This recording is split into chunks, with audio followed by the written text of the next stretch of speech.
Good evening मेरे student, आप लोग कैसे हैं? सभी लोग ठीक होंगे। हम ऊपर वाले से दुआ करते कि आप लोग ठीक ठाक रहेंगे और जितने भी लेक्चर पढ़ाया जाता है सभी लेक्चर को ध्यानपूर्वक पढ़िएगा। जैसे हमने पिछले क्लास में आप लोग को किरचॉफ का फर्स्ट लॉ के विषय में बताए थे, उसमें हमने आप लोग को पढ़ाए थे कि हर एक जंक्शन पे आने वाले करंट और जाने वाले करंट का वैल्यू हमेशा सेम होता है।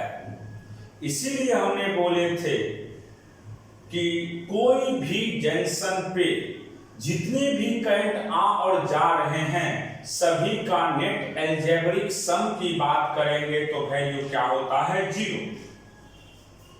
फिर हमने उस पर कुछ क्वेश्चन भी आप लोग को क्लास में कराए थे। आज हम लोग किरचॉफ का सेकेंड लॉ पढ़ाएंगे जो कि बहुत इंपॉर्टेंट है। किरचॉफ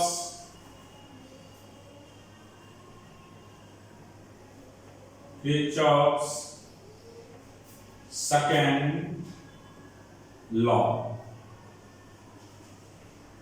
और इसको हम लोग वोल्टेज लॉ भी कहते हैं। इसको हम लोग लूप लॉ के नाम से भी जानते हैं, लूप लॉ के नाम से भी जानते हैं। इसमें याद ये रखना है कि कोई भी अगर क्लोज लूप होता है तो किसी भी क्लोज लूप में नेट जो पोटेंशियल ड्रॉप होता है उसका वैल्यू हम क्या लेते हैं? 0। तो आप कहिएगा it state that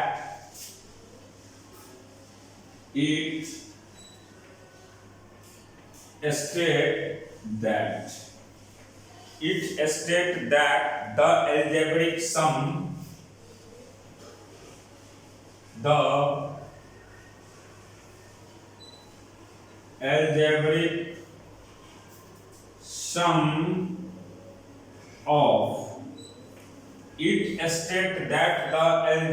sum of all the voltage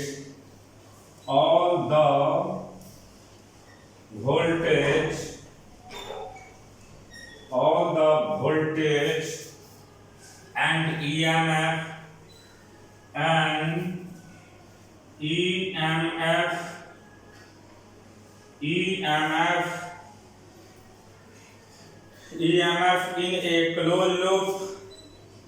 in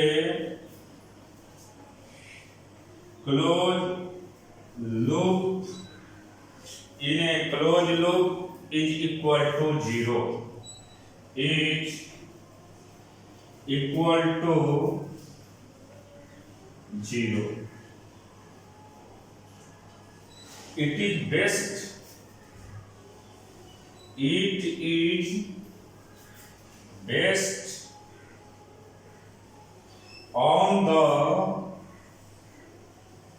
conservation of the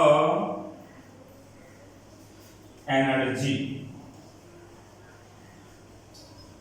तो सिंपल याद रखिएगा, किरचॉफ का सेकेंड लॉ या उसको वोल्टेज लॉ कहिए या लूप लॉ कहिए। It states that the algebraic sum of all the voltage and EMF in a closed loop is equal to 0. It is based on the conservation of energy। ये किस पे based है बाबू? Conservation of energy. याद हो गया सबको? हमने definition लिखे हैं, it state that the algebraic sum of all the voltage and EMF in a closed loop is equal to 0. It is based on the conservation of energy। अब देखिए, जिसको हमने लिखे हैं उसी के विषय में अब बताने वाले हैं।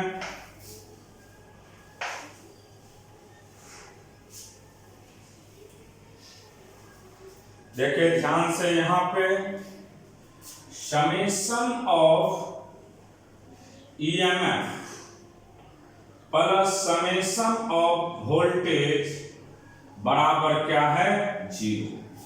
किसी भी क्लोज लूप में आपको याद रखना है इसका वैल्यू। अब देखिए समेशन ऑफ ईएमएफ तो रहेगा ही, लेकिन वोल्टेज भी बराबर आप लोग ये भी जानते हैं I इंटू आर का भी वैल्यू क्या हो जाएगा, 0। कोई भी क्लोज लूप दिया रहेगा तो summation of EMF plus summation of voltage बराबर 0।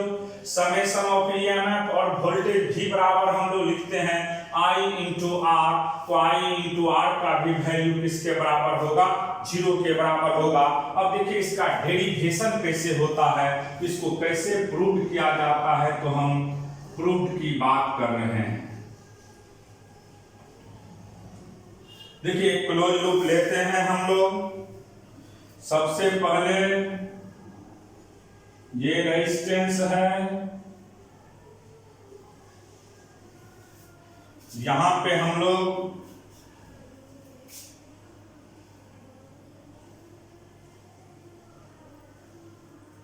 फिर उसके बाद देखिए निकल गया है, इसका नाम R1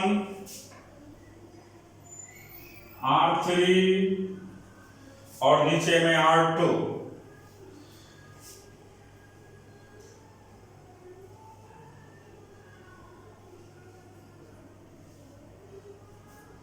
R2 E2 EMF E1 EMF, इसका नाम E2 दीजिए, E2 E1 E2 EMF दे दिए हैं। अब देखिए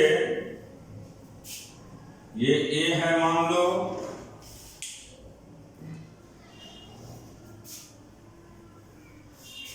समझिएगा यहां पे A, इसका नाम B C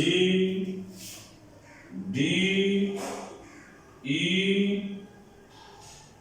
F। अब मान लीजिए ये माइनस होगा और ये प्लस होगा, इधर करंट I1 जा रहा, इधर करंट कितना गया बाबू, I1। फिर अगर बात करते हैं यहाँ पे तो ये माइनस है ये प्लस है, इससे भी करंट मान लीजिए I2 जा रहा। अब देखिए इधर से I1 आएगा इधर से I2, तो इसमें नेट जो करंट जाएगा वह I1 प्लस I2 जाएगा, I1 प्लस I2 जाएगा, जिसको हम I3 के नाम से भी जानते हैं। I1 प्लस I2 को किसके नाम से जानते हैं, I3, लेकिन आप अभी फिलहाल I3 ही लिखिएगा। अब समझिएगा, जैसे आप जानते हैं कि यहां पे दो लूप फॉर्म हो रहा है, एक क्लोज लूप ये हो गया और एक क्लोज लूप ये हो गया। आपके पास यहां पे दो लूप है, एक क्लोज लूप हो गया A B E F A और दूसरा क्लोज लूप हो गया यहां से आप बोल सकते हैं B E D C D।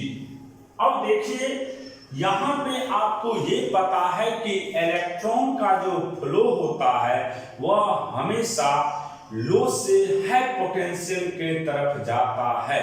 Electron किधर से किधर जाते हैं, लो से है, लेकिन करंट की बात करेंगे तो करंट का फ्लो हमेशा हाई से लो हो रहा है। इसका मतलब करंट इधर जा रहा है तो ये होगा आपको हाई पोटेंशियल, तो ये क्या होगा, उसी तरीका से करंट यहां से निकल रहा है, ये है और ये लो, फिर करंट यहां से निकल रहा है तो ये है और ये लो। तो सिंपल याद रखिएगा कि जब भी हम बात करते हैं किसका, करंट का, तो करंट का फ्लो हमेशा हाई से लो के तरफ होते हैं। किसके तरफ, हाई से लो के तरफ, यानी प्लस से माइनस के तरफ होता है।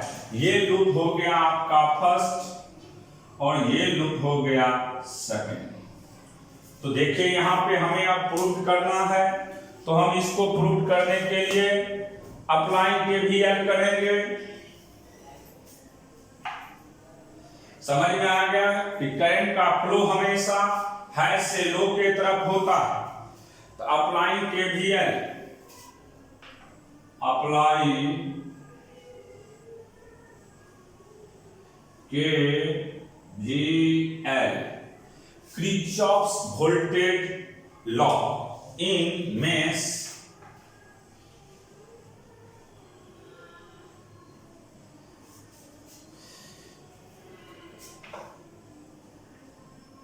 A B E F A में।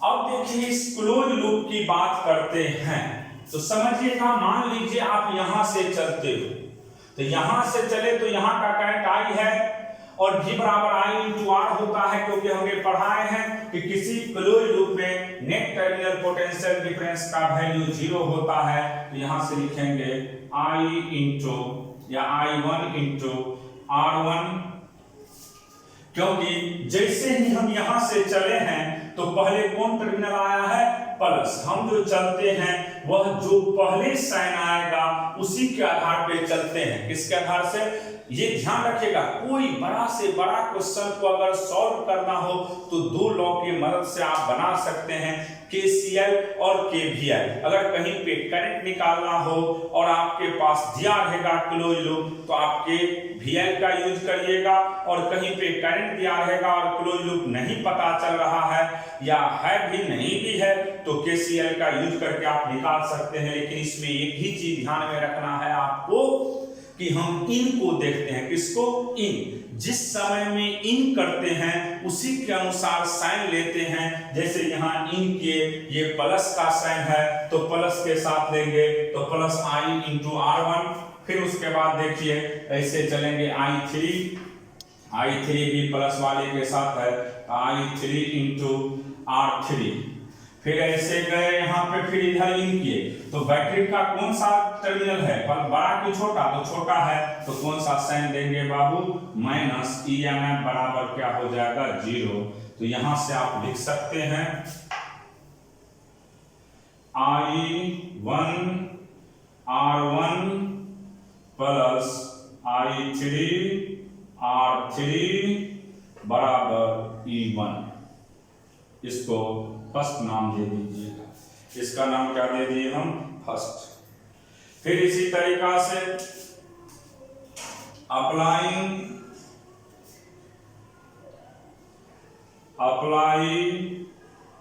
KVL इन mesh C D E B C में।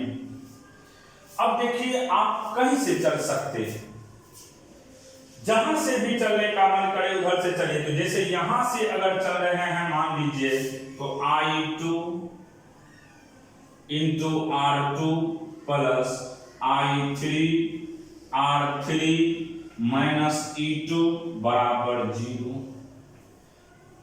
इसको लिखने का मन करे तो आपको हमने पहले ही बोले कि यहां पे I1 यदि I3 का वैल्यू किसके बराबर होगा, I1 प्लस I2 के सम के बराबर।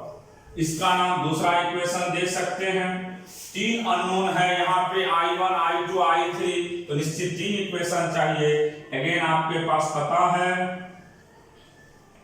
कि I3 का वैल्यू किसके बराबर होगा, I1 प्लस I2।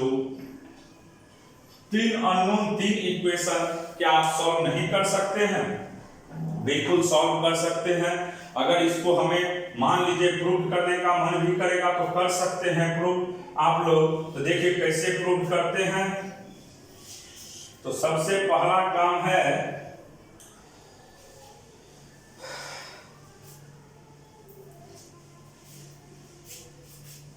प्रूव कर देते हैं। देखिए फर्स्ट इक्वेशन को देखिए, फर्स्ट इक्वेशन फॉर्म फर्स्ट की बात कर रहे हैं हम, तो I1 R1 प्लस I3 के बदले I1 plus I2 into R3 बराबर EMF E1। इसको लिखना चाहिएगा I1 R1 plus I1 R3 plus I2 R3 बराबर EMF E1। Again form equation form 2 की बात करेंगे तो I2 R2 प्लस I3 के बदले I1 plus I2 into R3 minus या बराबर E2। तो आप ऐसे भी लिख सकते हैं I2 R2 plus I1 R3 plus I2 R3 बराबर EMF E2। सब्सट्रैक्ट कर दीजिएगा दोनों को। तो जैसे ही subtraction equation first and second, देखिए फर्स्ट और सेकेंड को सब्सट्रैक्ट करते हैं तो I1 R1 plus I1 R3 I2 R3 E1 I2 R2 I1 R3 I2 R3 बराबर E2। सब्सट्रैक्ट करेंगे तो ये माइनस ये भी माइनस, यहाँ माइनस, ये और ये कैंसिल हो गया। तो यहाँ से आपको निकल जाएगा, देखिए वैल्यू क्या निकलता है। यहाँ से इक्वेशन है, सिर्फ इक्वेशन को सॉल्व करने आएगा, बन जाएगा। तो यहाँ से I1 R1 minus I2 R2 बराबर E1 माइनस E2। तो यहां से हम लिख सकते हैं, एक तरफ भी कर सकते हैं तो I1 R1 minus I2 R2 plus, इधर आएगा तो जो माइनस है वो प्लस हो जाएगा, जो प्लस है वो क्या हो जाएगा माइनस, बराबर क्या हो गया 0। तो इसी को हम लोग कहते हैं यहाँ पे summation of I into R, और इसी को कहते हैं समेशन ऑफ EMF बराबर 0। यही प्रूफ हो गया। तो सिंपल याद रखिएगा कि किसी भी क्लोज लूप में नेट टर्मिनल पोटेंशियल डिफरेंस किसी भी क्लोज लूप के अबाउट हमेशा क्या होता है, 0 होता है। और उसको हमने अभी ड्राइव किए हैं। अगर 5 मार्क्स में देगा तो आप इसको ड्राइव करके सॉल्व करके दिखा दीजिएगा। अगर मान लीजिए छोटा सा 2 नंबर में देगा तो डिफरेंशियल लिख करके और एक फिगर बना करके सीधा लूप लगा दीजिएगा। अब देखिए इस पे न्यूमेरिकल की बात करते हैं तो हम 1-2 क्वेश्चन करवाएंगे। अभी क्वेश्चन देखिए कैसे दिया हुआ है आपके पास। क्वेश्चन है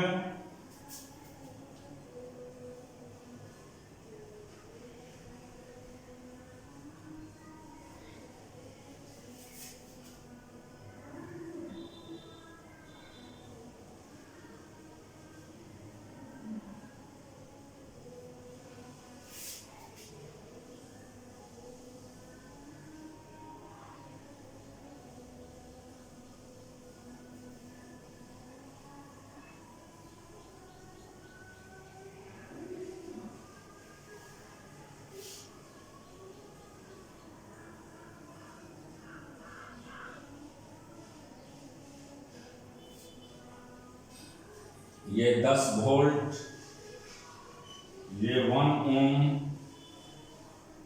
ये 1 ओम, 5 वोल्ट, 5 ओम, 2 ohm 3 ohm। तो पूछा जा रहा है आपसे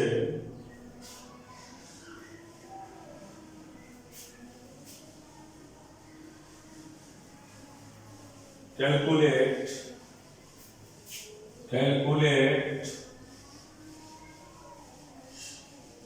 the current in each branch।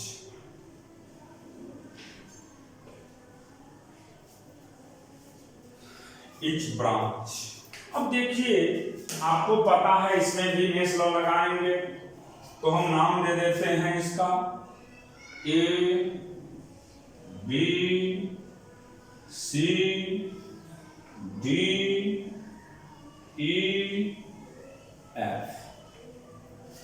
अब देखिए, हम करंट इसमें I1, इसमें I2 और इसमें I3 दे रहे हैं। अब देखिए, इसमें आप लोग लूप लॉ जैसे ही लगाइएगा काम बन जाएगा। कैसे, वह देखिएगा आप लोग कैसे बनाते हैं इस तरह के क्वेश्चन को। तो एक लूप ये हो गया और दूसरा लूप आपका ये हो गया। तो देखिए कैसे बनाते हैं।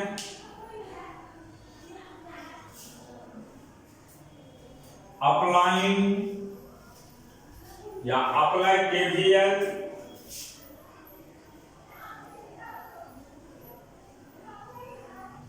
KVL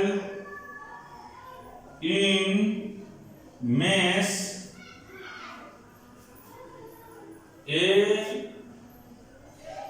B E F A की बात कर रहे हैं, इसकी बात कर रहे हैं।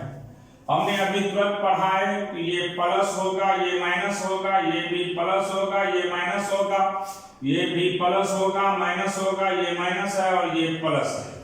तो इन जब करेंगे तो I1 इंटू 1, फिर I3 इंटू 3 प्लस, फिर ऐसे जाएगा, फिर इसमें I1 ही है, I1 इंटू 2 माइनस 10 बराबर 0। यहां से लिख सकते हैं हम लोग I1 प्लस 3I3 2I1 बराबर 10। इसको लिख सकते हैं हम लोग 3I3 बराबर 10 पहला। फिर इसी तरीका से अप्लाई केवीएल इन मेश, देखिए इसकी बात कर रहे हैं C B E D C में।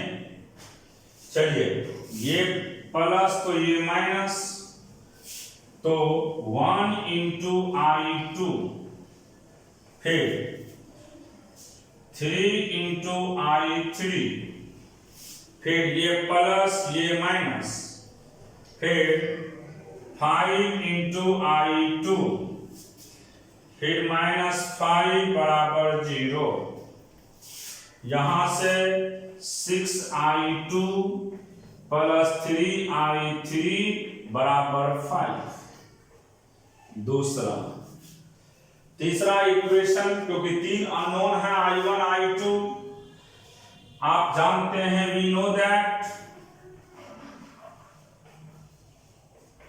I3 का वैल्यू होगा I1 प्लस I2 के बराबर। ये तीसरा इक्वेशन हो गया।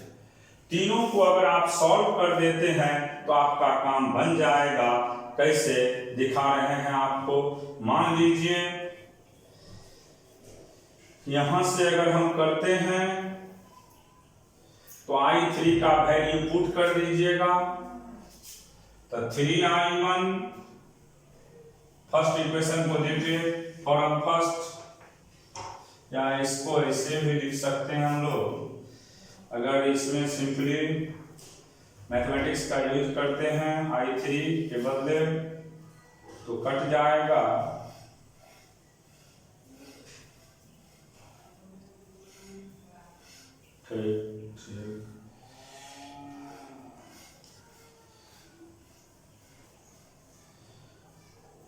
पुट कर ही देते हैं। फॉर्म फर्स्ट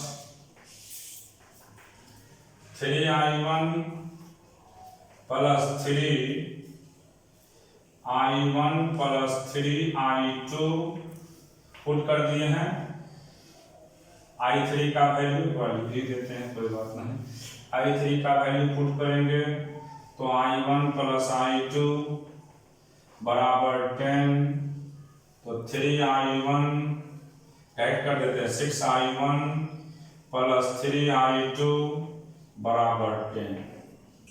फिर इसी तरीका से इसमें भी पुट करिएगा, इसको फोर्थ मान लीजिए आप लोग, तो 6I2 plus 3I1 plus I2 from 2 की बात कर रहे हैं।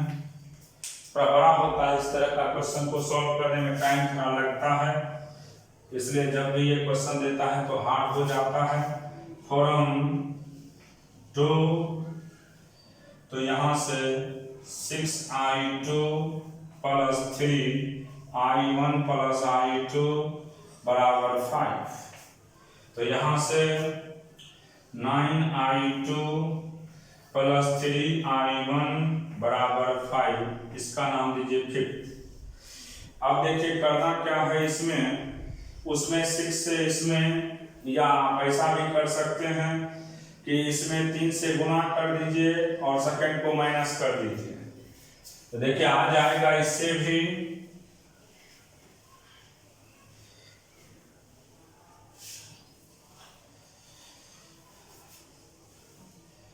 Fifth minus 3 into equation fourth.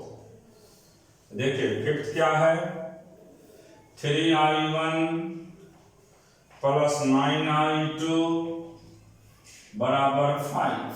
Fourth में 3 से गुणा करिए तो 18I1 प्लस 3 से गुणा करेंगे तो 9I2 बराबर 30, तो ये हो जाएगा माइनस, ये भी माइनस, ये भी माइनस, तो ये कट गया, तो यहां से माइनस 15I1 बराबर माइनस 25, माइनस से माइनस कैंसिल, तो I1 का वैल्यू 25/15,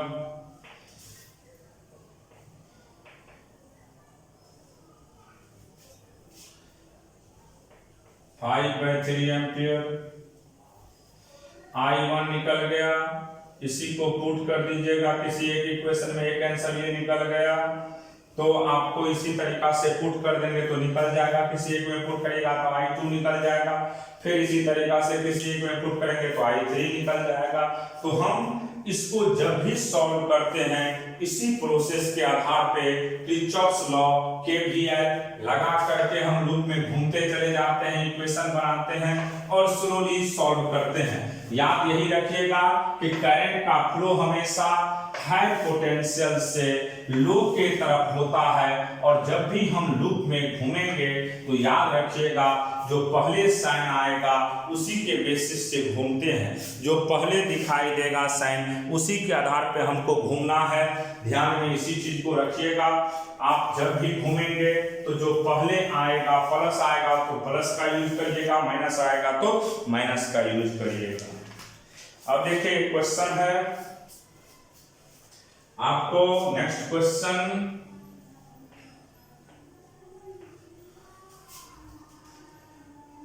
ये सेल दिया हुआ है ऐसे,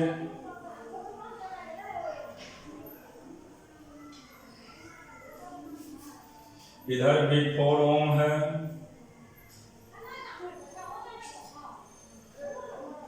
4 ओम, इधर 3 ओम, इधर 12 वोल्ट,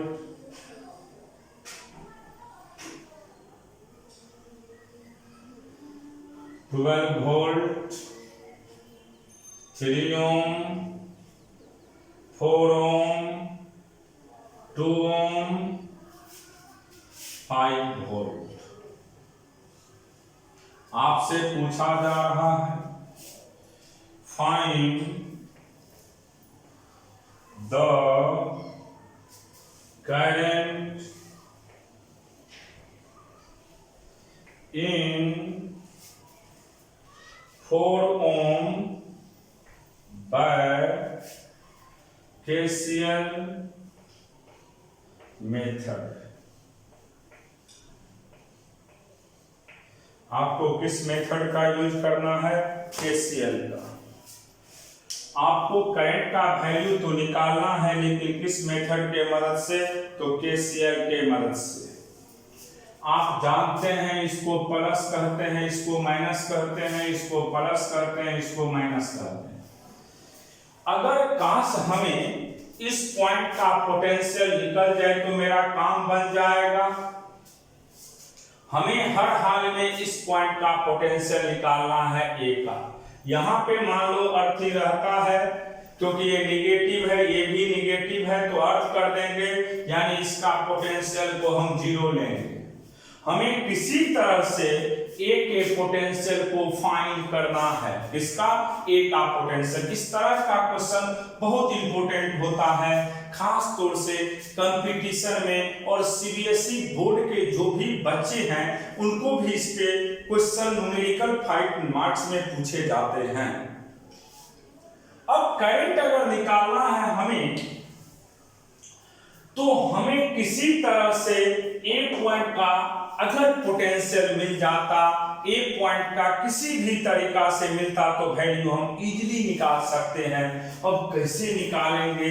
तो देखिए हम करते क्या है, यहाँ पे मान लीजिए इससे भी करंट ऐसे जा रहा है, I1 इधर भी जा रहा है, I2 इधर भी जा रहा है, I3। तो आप जानते हैं कि किसी पॉइंट पे आने वाले और जाने वाले का वैल्यू हमेशा क्या होता है? सेम। तो इनकमिंग करंट, जैसे आप तो जानते हैं I बराबर V बाय, लेकिन आप ये भी जानते हैं आने वाले करंट बराबर जाने वाले, तो इनकमिंग करंट बराबर क्या होता है? Outgoing current. इनकमिंग करंट का वैल्यू किसके बराबर होता है? आउटगोइंग करंट के बराबर। तो ये सभी जाने वाले हैं और आने वाला है ही नहीं, इसका मतलब आने वाले के बदले हम क्या कर देंगे? 0। तो यहां पे इनकमिंग करंट I बराबर V बाय R होता है। तो देखिए अब हम इसको कैसे बनाते हैं, सॉल्व कर रहे हैं हम इस क्वेश्चन को। सॉल्व करने के लिए हमने बोले अर्थिंग का यूज करेंगे। एक पॉइंट का पोटेंशियल निकालना है, तो इनकमिंग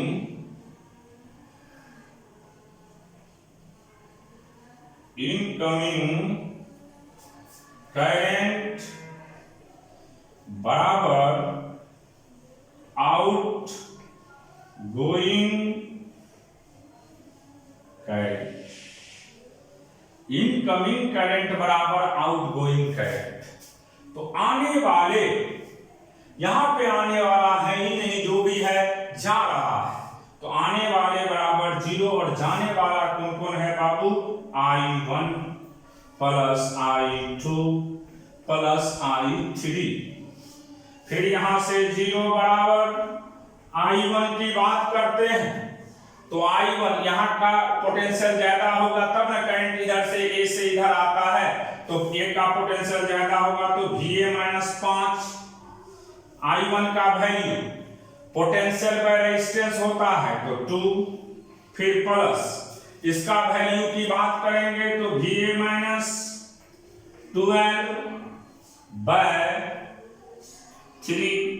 प्लस VA माइनस 0/4। अब देखिए कैसे इसको बनाते हैं। इसका एलसीएम आपको 12 होगा। अब 6 से मल्टीप्लाई करेगा तो 6 into VA minus 5 plus 4 into VA minus 12 plus 3 into VA बराबर 0। तो ये 0 हो जाएगा। यहां से 6 VA minus 30, 4 VA minus 48 plus 3 VA का वैल्यू 0 के बराबर। अब देखिए यहां से टोटल VA कितना हो गया 13।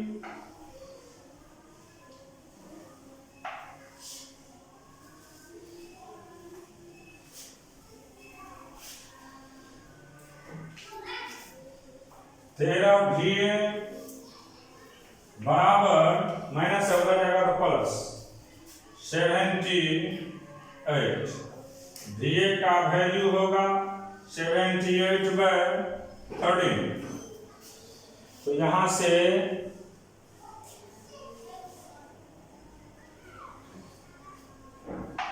6 वोल्ट, यानी VA का वैल्यू 6 वोल्ट हो गया। तो हमें करंट किसमें चाहिए, इसमें, यानी I3। तो I3 का सिंपल वैल्यू होगा VA माइनस 0/4। तो 6 माइनस 0/4 यानी 1.5 एम्पियर।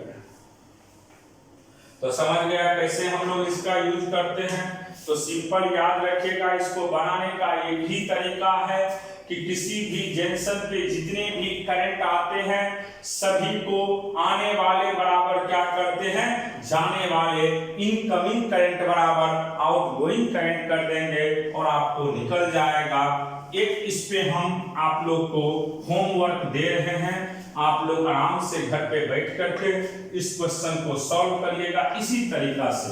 सिर्फ हम इसमें डाटा चेंज कर रहे हैं और सभी चीज वही रहने दे रहे हैं। देखिए क्वेश्चन क्या है, होमवर्क दे रहे हैं सभी को। ये homework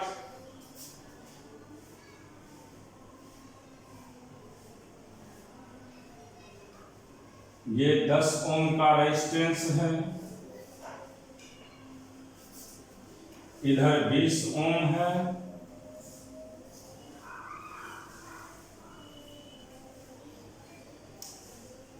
Om 12 volt,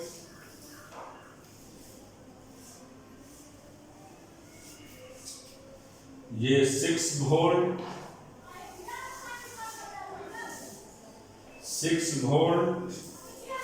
10 ohm। To find current, to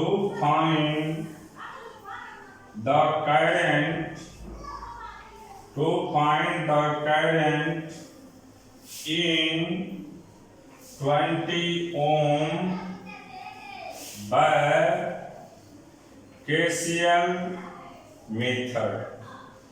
आपको यहाँ पे किरचॉफ्स करंट लूप के मदद से 20 ओम वाला जो रेजिस्टेंस है इसमें कितना करंट का वैल्यू होगा ये निकालना है आपको।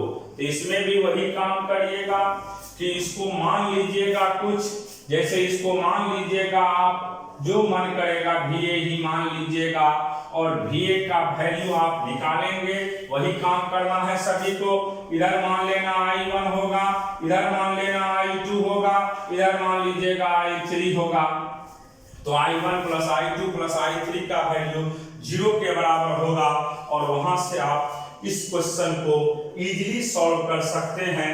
20 ओम वाले से आपसे पूछ रहा है करंट, तो आप सीधा VA माइनस 0 करके, क्योंकि यहाँ पे आप अर्थिंग सेट कर दीजिएगा और क्वेश्चन हमें लगता है कि निश्चित सॉल्व हो जाएगा। तो आज अभी हमने आप लोग को जो पढ़ाए हैं वह किरचॉफ का सेकेंड लॉ था, और किरचॉफ का सेकेंड लॉ यही कहता है कि किसी भी क्लोज लूप में अगर हम बात करते हैं तो नेट अलजेब्रिक सम किसका ईएमएफ और पोटेंशियल का हमेशा वैल्यू क्या होता है, 0 होता है। और इसी को हमने अभी प्रूव किए, फिर उस पे न्यूमेरिकल करवाए हैं और एक होमवर्क भी दिए हैं। आप लोग इस होमवर्क को अच्छा से सॉल्व करिएगा। आज हम इतना ही क्लास लेकर के क्लास को ऑफ कर रहे हैं, कल फिर इसके आगे आप लोग को बताया जाएगा।